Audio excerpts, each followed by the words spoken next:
Oliver Twist, by Charles Dickens. Chapter 18. How Oliver passed his time in the improving society of his reputable friends.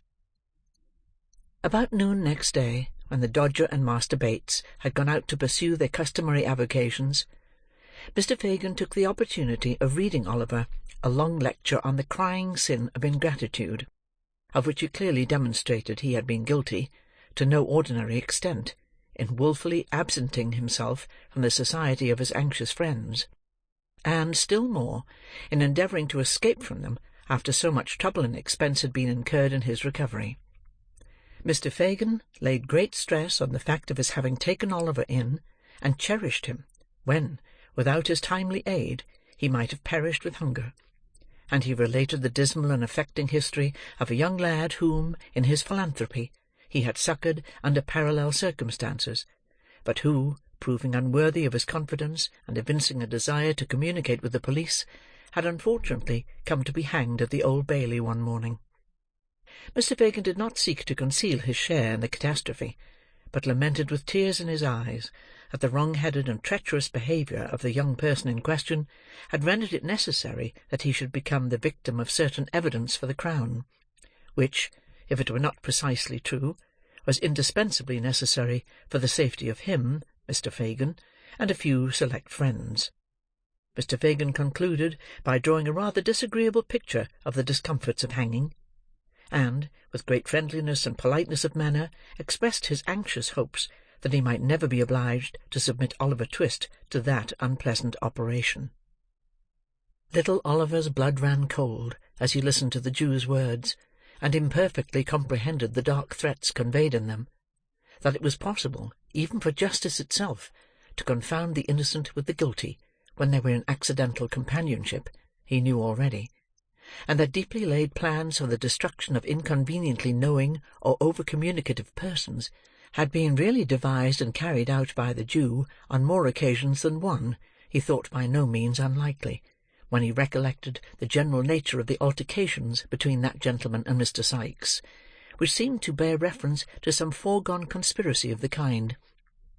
As he glanced timidly up, and met the Jew's searching look, he felt that his pale face and trembling limbs were neither unnoticed nor unrelished by that wary old gentleman.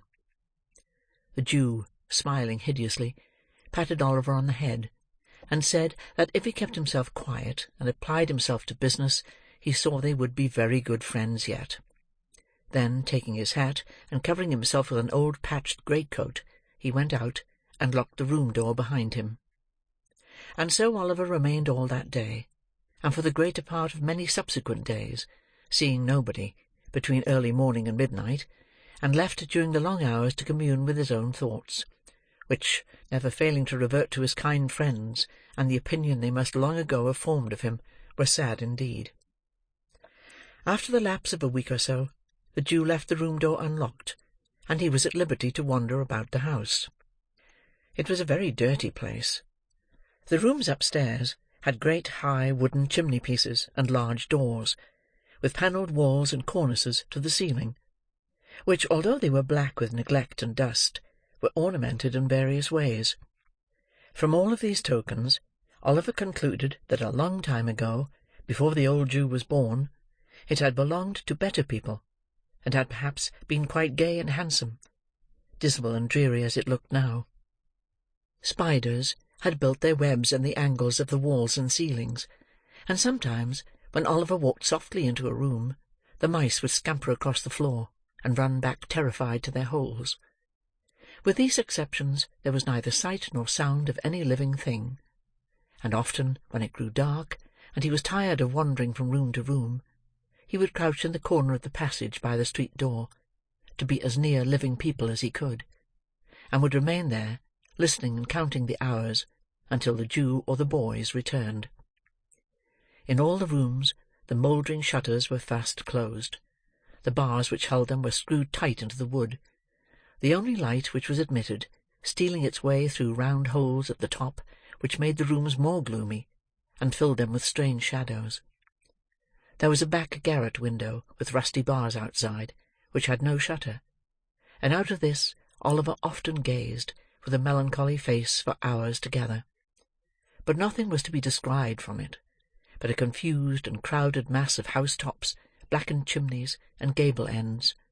Sometimes, indeed, a grisly head might be seen, peering over the parapet wall of a distant house, but it was quickly withdrawn again, and as the window of Oliver's observatory was nailed down, and dimmed with the rain and smoke of years, it was as much as he could do to make out the forms of the different objects beyond, without making any attempt to be seen or heard, which he had as much chance of being as if he had lived inside the ball of St. Paul's Cathedral.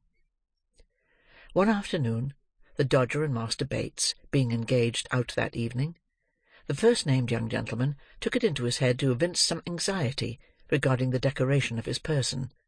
To do him justice, this is by no means an habitual weakness with him, and with this end and aim, he condescendingly commanded Oliver to assist him in his toilet straightway. Oliver was but too glad to make himself useful, too happy to have some faces, however bad, to look upon, too desirous to conciliate those about him when he could honestly do so, to throw any objection in the way of this proposal. So he at once expressed his readiness, and, kneeling on the floor, while the Dodger sat upon the table so that he could take his foot in his laps, he applied himself to a process which Mr. Dawkins designated as japanning his trotter cases. The phrase, rendered into plain English, signifieth cleaning his boots.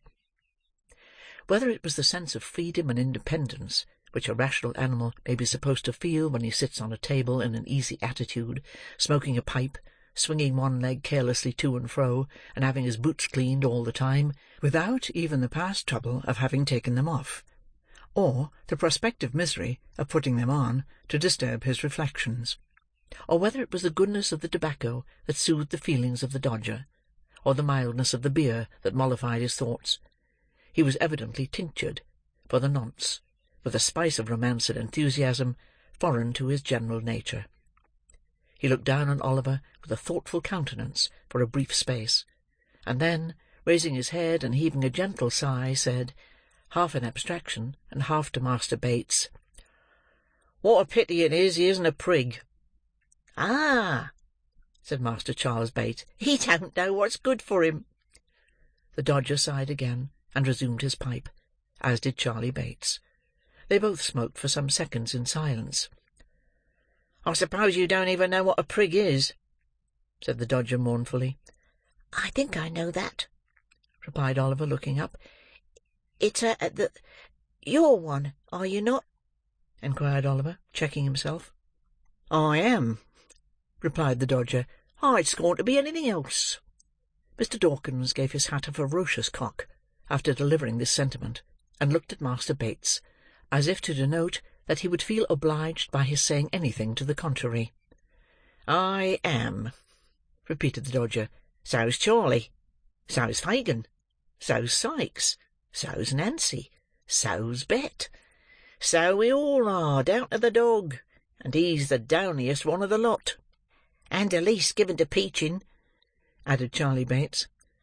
"He wouldn't so much as bark in a witness-box, for fear of committing himself. No, not if you tied him up in one, and left him there without wittles for a fortnight," said the Dodger. "Not a bit of it," observed Charley. "He's a rum dog. Don't he look fierce at any strange cove that laughs or sings when he's in company?" pursued the Dodger.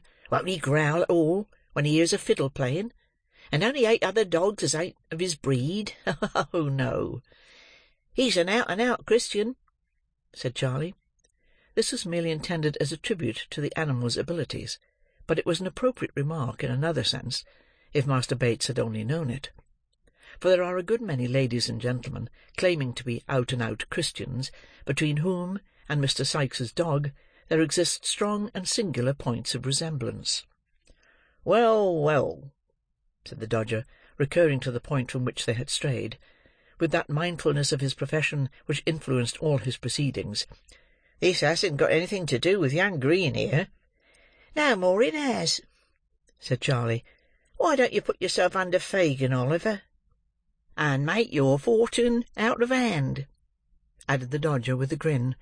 "And so be able to retire on your property, and do the genteel, as I mean to, in the very next leap year but 4 that ever comes, and the 42nd Tuesday in Trinity week," said Charley Bates. "I don't like it," rejoined Oliver timidly.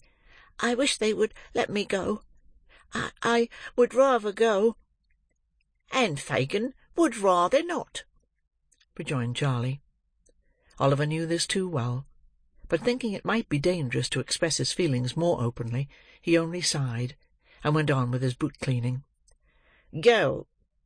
exclaimed the Dodger. "Why, where's your spirit? Don't you take any pride out of yourself? Would you go and be dependent on your friends?" "Oh, blow that!" said Master Bates, drawing 2 or 3 silk handkerchiefs from his pocket, and tossing them into a cupboard. "That's too mean, that is." "I couldn't do it," said the Dodger, with an air of haughty disgust. "You can leave your friends, though," said Oliver, with a half-smile, "and let them be punished for what you did." "That," rejoined the Dodger, with a wave of his pipe, "that was all out of consideration for Fagin, 'cause the traps know that we work together, and he might have got into trouble if we hadn't made our lucky. That was a move, wasn't it, Charley?" Master Bates nodded assent, and would have spoken, but the recollection of Oliver's flight came so suddenly upon him, that the smoke he was inhaling got entangled with the laugh, and went up into his head, and down into his throat, and brought on a fit of coughing and stamping about 5 minutes long.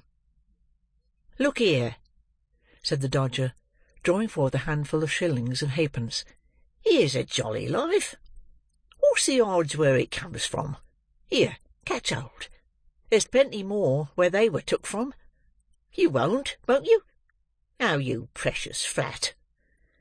"It's naughty, ain't it, Oliver?" inquired Charley Bates. "He'll come to be scragged, won't he?" "I don't know what that means," replied Oliver. "Something in this way, old feller," said Charley. As he said it, Master Bates caught up an end of his neckerchief, and holding it erect in the air, dropped his head on his shoulder, and jerked a curious sound through his teeth, thereby indicating, by a lively pantomimic representation, that scragging and hanging were one and the same thing. "That's what it means," said Charley. "Look how he stares, Jack.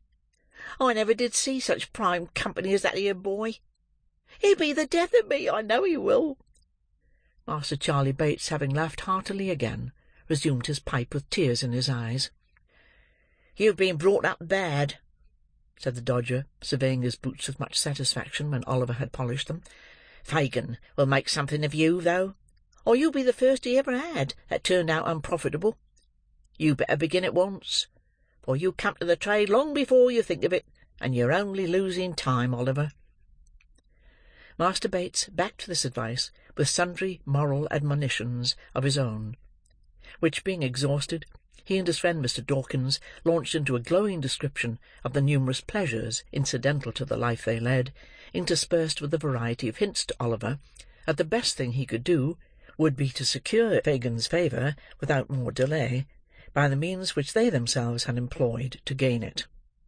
"And always put this in your pipe, Nolly," said the Dodger, as the Jew was heard unlocking the door above. "If you don't take fogels and tickers—" "What's the good of talking in that way?" interposed Master Bates. "He don't know what you mean."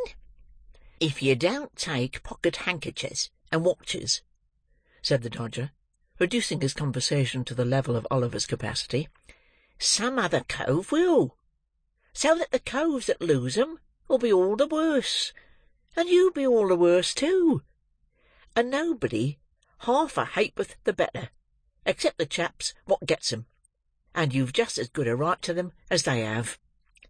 "To be sure, to be sure," said the Jew, who had entered unseen by Oliver. "It all lies in a nutshell, my dear, in a nutshell. Take the Dodger's word for it. He understands the catechism of his trade." The old man rubbed his hands gleefully together, as he corroborated the Dodger's reasoning in these terms, and chuckled with delight at his pupil's proficiency. The conversation proceeded no farther at this time, for the Jew had returned home, accompanied by Miss Betsy and a gentleman whom Oliver had never seen before, but who was accosted by the Dodger as Tom Chitling, and who, having lingered on the stairs to exchange a few gallantries with the lady, now made his appearance. Mr. Chitling was older in years than the Dodger, having perhaps numbered 18 winters, but there was a degree of deference in his deportment towards that young gentleman, which seemed to indicate that he felt himself conscious of a slight inferiority in point of genius and professional acquirements. He had small twinkling eyes, and a pock-marked face, wore a fur cap, a dark corduroy jacket, greasy fustian trousers, and an apron. His wardrobe was, in truth, rather out of repair, but he excused himself to the company by stating that his time was only out an hour before, and that in consequence of having worn the regimentals for 6 weeks past, he had not been able to bestow any attention on his private clothes.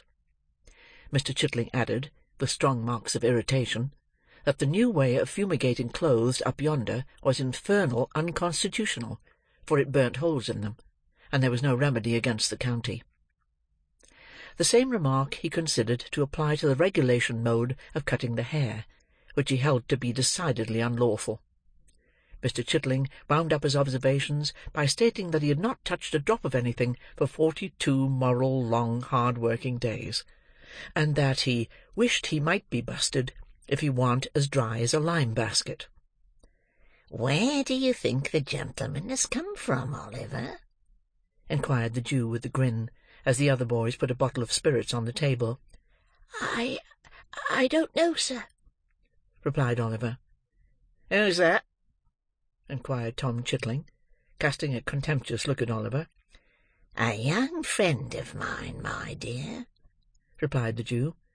"He's in luck, then," said the young man, with a meaning look at Fagin. "Never mind where I came from, young 'un. You'll find your way there soon enough, I'll bet a crown." At this sally the boys laughed. After some more jokes on the same subject, they exchanged a few short whispers with Fagin, and withdrew. After some words apart between the last comer and Fagin, they drew their chairs towards the fire, and the Jew, telling Oliver to come and sit by him, led the conversation to the topics most calculated to interest his hearers. These were the great advantages of the trade, the proficiency of the Dodger, the amiability of Charley Bates, and the liberality of the Jew himself. At length these subjects displayed signs of being thoroughly exhausted, and Mr. Chitling did the same, for the House of Correction becomes fatiguing after a week or two. Miss Betsy accordingly withdrew, and left the party to their repose. From this day Oliver was seldom left alone, but was placed in almost constant communication with the two boys, who played the old game with the Jew every day, whether for their own improvement or Oliver's, Mr. Fagin best knew.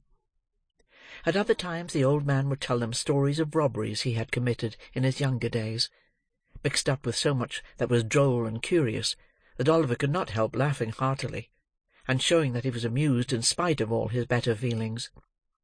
In short, the wily old Jew had the boy in his toils, having prepared his mind, by solitude and gloom, to prefer any society to the companionship of his own sad thoughts in such a dreary place. He was now slowly instilling into his soul the poison which he hoped would blacken it, and change its hue for ever. End of chapter 18.